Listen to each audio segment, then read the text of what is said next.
पाँच जो भी अलग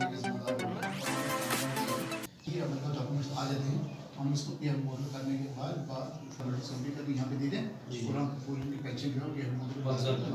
किसके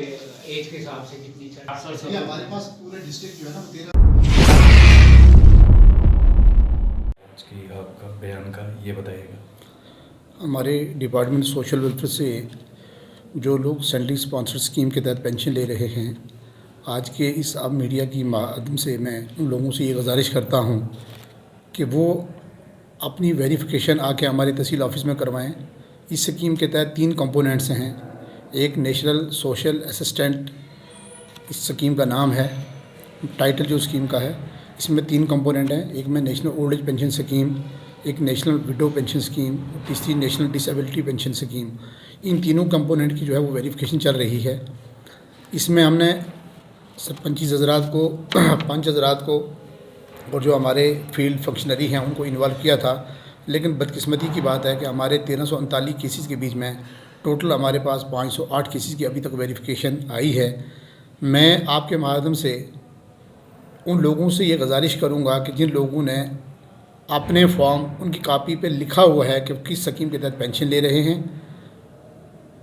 Indira Gandhi national old age pension scheme 1, Indira Gandhi national window pension scheme 2, Indira Gandhi national disability pension scheme 3, ये तीनों कंपोनेंट की वेरिफिकेशन कर रही है। इसको पीएमएफ पोर्टल पे लाना है। अभी रिसेंटली हमारे director finance social welfare department से एक फॉर्मेट जारी हुआ है जिसके तहत हमें सारी इन्फॉर्मेशन भेजनी है। हमने अंतः कोशिश की, लोगों के घरों में अपने फील्ड फंक्शनरी को भेजा, मीडिया की फसादत से लोगों को हमने आगाह किया, लेकिन बदकिस्मती की बात है कि अभी 508 लोगों के जो है हमारे पास आए हैं 1339 में से। आज की ये प्रेस कॉन्फ्रेंस करने का मतलब यही है कि सारे के सारे जितने भी लोग सेंट्रली स्पॉन्सर्ड स्कीम के तहत पेंशन ले रहे हैं, वो सारे के सारे अपने जो डॉक्यूमेंट्स हैं वो हमारे दफ्तर के अंदर विदिन 3 डेज़ वो जमा करवाएं, ताकि जो हमारे पास उनके जो कॉलम जो दिए हुए हैं उस फॉर्मेट के ऊपर वो कंप्लीट करके हम अपने higher authority district social welfare officer को भेजें, ताकि वो टाइमली जो है इस टास्क को कंप्लीट कर सकें। मैं और भी एक गुजारिश करूंगा कि जिन लोगों की वेरिफिकेशन पेंशन की अभी तक नहीं आई है और वो अगर विदिन 3 डेज़ जो है वो नहीं कर पाएंगे तो वो पोर्टल से ऑटोमेटिकली उन लोगों का नाम जो है वो डिलीट हो जाएगा और फिर हम उसमें कुछ भी उनकी मदद नहीं कर पाएंगे। लिहाजा मेरी गुजारिश उन सरपंच हज़रात से, पंच हज़रात से और जो लोग इलाके के चौकीदार, नंबरदार और जो सीनियर सिटीज़न हैं उनसे मेरी गुजारिश है कि वो जल्द अज जल्द जो है वो अपने पेपर जो है हमारी ऑफिस में आधार कार्ड और बैंक अकाउंट कापी को लिंक करना है, राशन कार्ड जो आईडी मिली है उसको लिंक करना है। कुछ चीज़ें इसके बीच में मैंडेटरी हैं, जैसे मैंने इनको पहले भी बताया था, मीडिया की वसादत से लोगों को हमने तरह तरह के नोटिस भी निकाले और बहुत सारी और भी हमने मीटिंग की सरपंचों के साथ और पंच साहिबान के साथ, सरपंच साहिबान के साथ और जो हमारे जो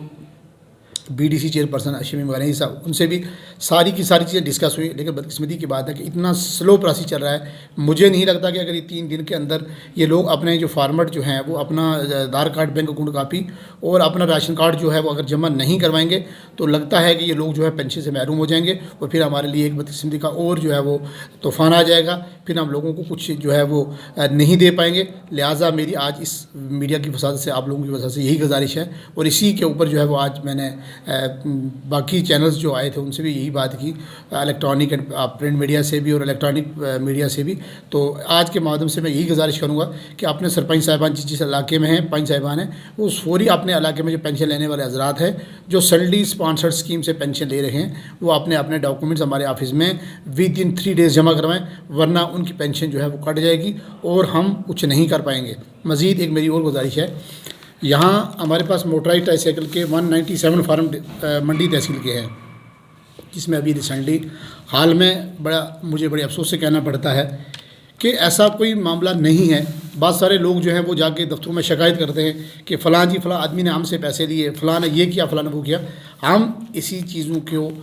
मैं कहता हूं कि कोई भी ऐसा आदमी जो इस तरीके की शिकायत करता है वो कंसर्न ऑफिसर के पास आए, वहाँ पे शिकायत करे आके कि किसी आदमी ने अगर इस तरह का कोई अमल किया है तो उसके ख़िलाफ़ जो है वो कानूनी कार्रवाई की जाएगी। लिहाजा मेरी गुजारिश है कि कोई भी आदमी पेंशन हो, सिक्योरिटी हो या और कोई मसला हो, या वो समाज स्टेट मैरिजेशन स्कीम हो या और कोई भी चीज़ जो हमारे डिपार्टमेंट से जो हम फ्री ऑफ कास्ट जो स्कीमें जो हमारी जो गवर्नमेंट जो हमारे प्रधानमंत्री साहब यही लोगों का वो चाहते हैं, उन लोगों का भला चाहते हैं कि हर आदमी का चूल्हा जले, किस तरीके से जले। गरीब की बच्ची को आज अगर 40 या 50 हज़ार रुपये मिल रहा है तो उसकी शादी किस तरीके से हो। और हमारे ऑनरेबल जो गवर्नर साहब हैं वो भी हैं कि जो ऊपर से रकम जो है वो वागुज़ार की जाती है वो सही मुस्तहिक लोगों तक पहुँचे।